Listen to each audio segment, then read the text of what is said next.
Здравейте! В това видео искам да говоря за нещо много важно, а именно за есенцията на Божията воля за всеки човек. В християнския свят имаме различни идеали за това каква е Божията воля за всеки човек.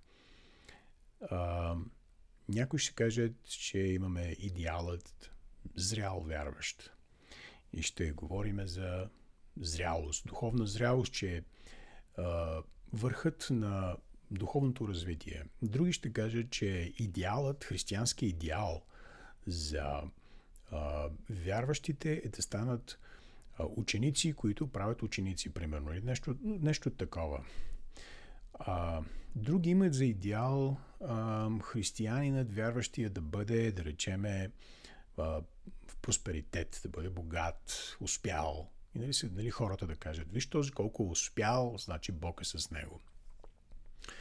Други имат други идеали. Имат идеал да бъдат, да речеме, християнина трябва да бъде много знание да има и да може много да разбира Библията. Това го прави много духовен. За други успелия християнин е много молещия се християнин. И така нататък, и така нататък.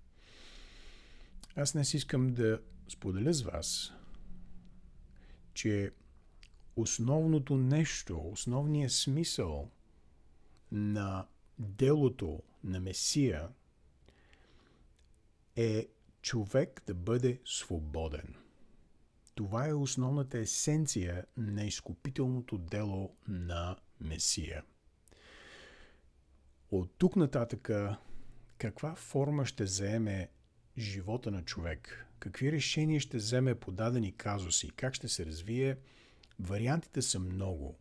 И не можем да кажем, че някой, който може да се моли 5 часа, е по-духовен от някой, който изучава Библията 5 часа, само защото единия има по-голямо желание и му се отдава повече да се моли, да речеме, а другия е по-добър в това и изучава Библията. Кой е по-духовен? Нали? Разбирате, че е сложно. Есенцията на това, защо Месия дойде всъщност, ако изпуснем тази есенция, това ядро, тази нишка, това ядро, което е нишката, която е в цялата Библия всъщност. Ядрото на истината и нишката в цялата Библия, тогава всичко друго се излиза извън божествен ред. Всички други истини стават на парче истини, не са свързани от една тема. И понеже в това видео аз няма да говоря с конкретни стихове, аз само искам да го чуете, и след това ще имаме цяла една поредица поучения за свободния човек. И свободният човек е всъщност за което дойде Месия. Това е всъщност голямата битка и голямата тема на нашия живот. Всичко друго е просто обяснение към тази тема. Те са подтеми и препратки към тази тема, но това е основния въпрос, защото несвободни хора са, които интерпретират Библията зле. Несвободни всъщност хора са в ума си, в сърцата си, в зависимостите си, в тази система.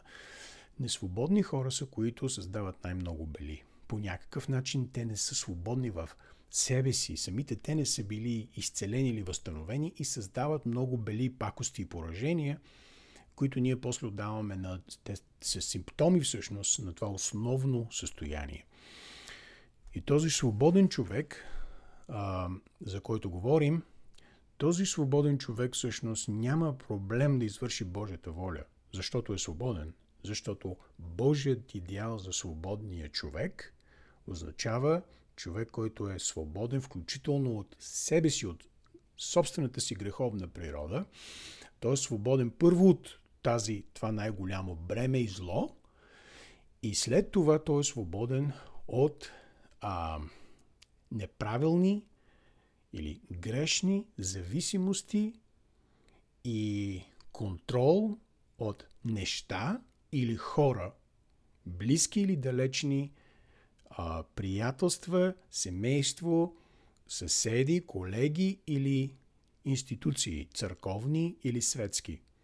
Тоест, свободният човек взаимодейства с всички тези хора, взаимодейства с себе си. Свободният човек познава себе си. Той има реално взаимоотношение с себе си. Нали, самия Давид казва, говори на душата си и казва, защо си се натъжила, душа моя? Нали? Това е човек, който познава себе си. Свободният човек познава себе си. Свободният човек познава Бог. Той не е Бог. Той е той, Бог е Бог. Това е много важно. Свободният човек познава хората, с които има взаимодействие и взаимоотношения. Свободният човек разбира и познава света такъв какъвто е, а не какъвто на него му се иска да е.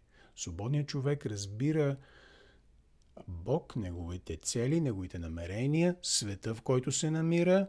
Буквално представете си, че излизате на пътя с автомобил.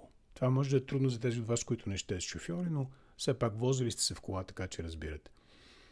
Днешната метафора за пътя, пътищата и гората са един добър пример. Свободният човек знае как да намери правилния път, а не как да се забие в пущинака и да се тупа в гърдите, че е свободен и следващата минута някоя змия да го ухапе или някой звяр да го изяде.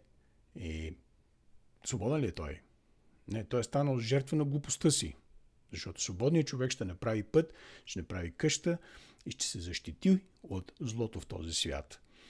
Няма да се тупа в гърдите и да се набуха в джунглата, където ще бъде изяден и убит. Нали? Свободният човек е много неразбран, защото ние не разбираме Бог като свободен.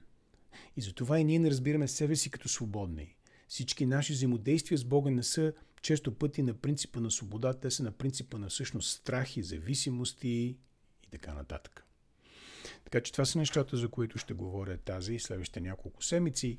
След това ще говорим за истината и как свободата и истината заедно се действат за това да сме свободни.